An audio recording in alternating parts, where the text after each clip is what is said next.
Привет на всички в този прекрасен ден.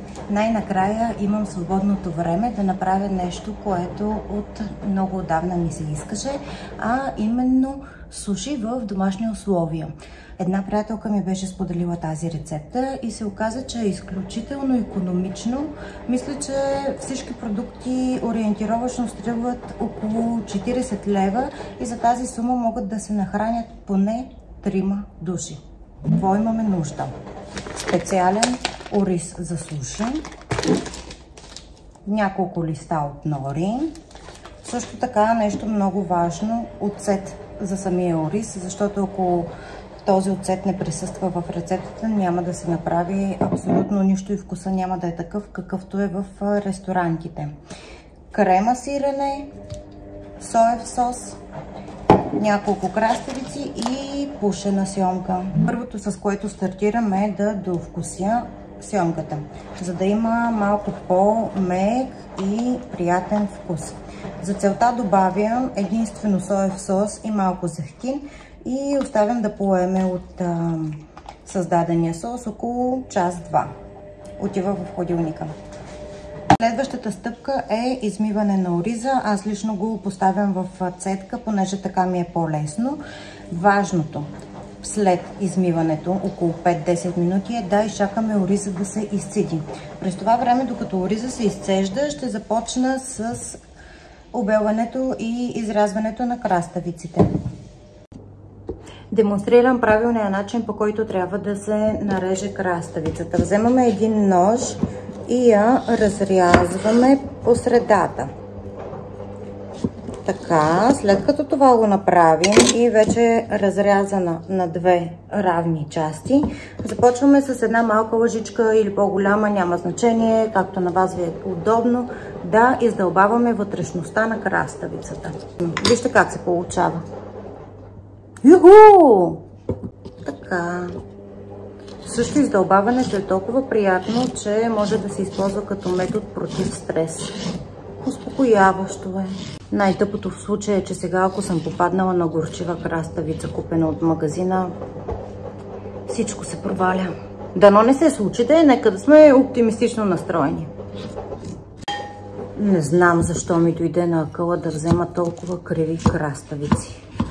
Може би защото обичам винаги да ми е трудно. Нищо. Въпреки това ще се справим. Тази рецепта съм я правила много пъти вкъщи и винаги се е харесвала. До вечера Симона ще ми гостува и ще даде обратна връзка дали е доволна от вечерята. Но смятам, че няма да има възражения. Следва най-важната стъпка. Така, в тенджера поставяме ориза. Малко ще ми бъде трудно. Не, беше лесно. Така, сега, най-важното е, колкото е ориза, толкова и да бъде съотношението вода. В случая 1:1. Пускаме котлона на най-висока степен и поставяме капака.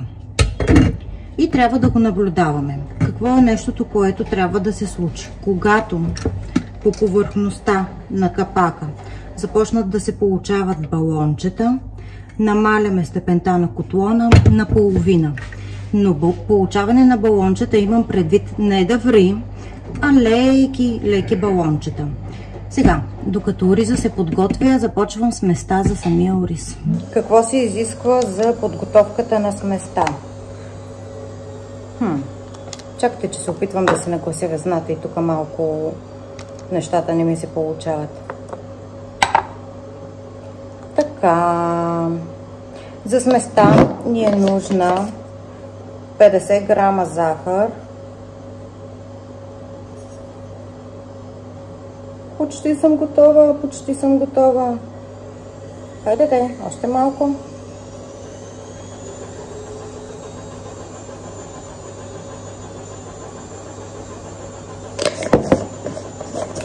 Не, аз съм перфекционист. Добре, точно 50. 50 грама захар изсипваме в малка тенджера. Сол на ухо, не знам колко. Може би половината на захарта. Да, трябва да е половината на захарта. И 100 мл оризов оцет. Без оризов оцет абсолютно нищо няма да се получи. Така изливам. И тази малка смес я поставям на котлона. Температурата трябва да е средна и да има постоянно бъркане до получаване на хомогенна смес. Така пускаме котлона наполовина и започваме да бъркаме. Ако знаете колко силно ухайна оцет, за тези от вас, които го обичат, ще им хареса. Оризът вече е готов. Следващата стъпка е в една купа. Важното е съда, в който поставяме ориза, да не е метален. Та аз използвам пластмасова купа. В нея поставяме абсолютно целия ориз.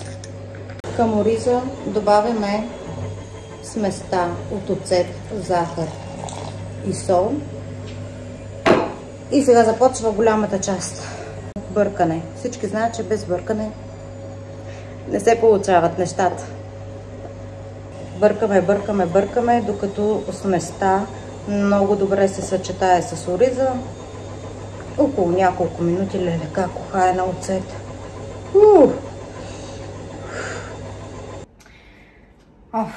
Следва най-пипкавата част и най-трудната за мен, разбира се.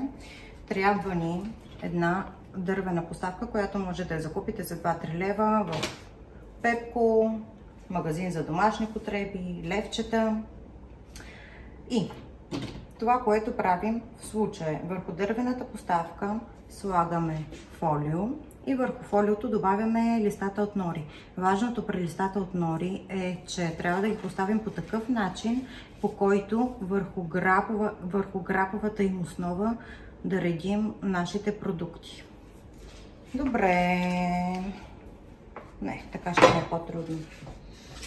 Вземам ориза с мокри ръце, за да не ми си залепва. Хоп, хоп, хоп. Добавяме резенчета краставица. Айде де. Нека се пак го направиш красиво, Дарина. След краставицата поставяме парчета сьомга. Абе, яда едно цяло, тук няма за какво да се пестим. И след сьомгата добавяме крема сиренето. Между другото, веднъж бях пробвала със стопено сирене, също се получи доста интересно. И сега следва най-трудната част, която никога не ми се получава от първия път. Да направим едно руло. Дали ще се получи? Добре. Заради това, за да ми се получи рулото, го правя постепенно и на части. Давай! Не.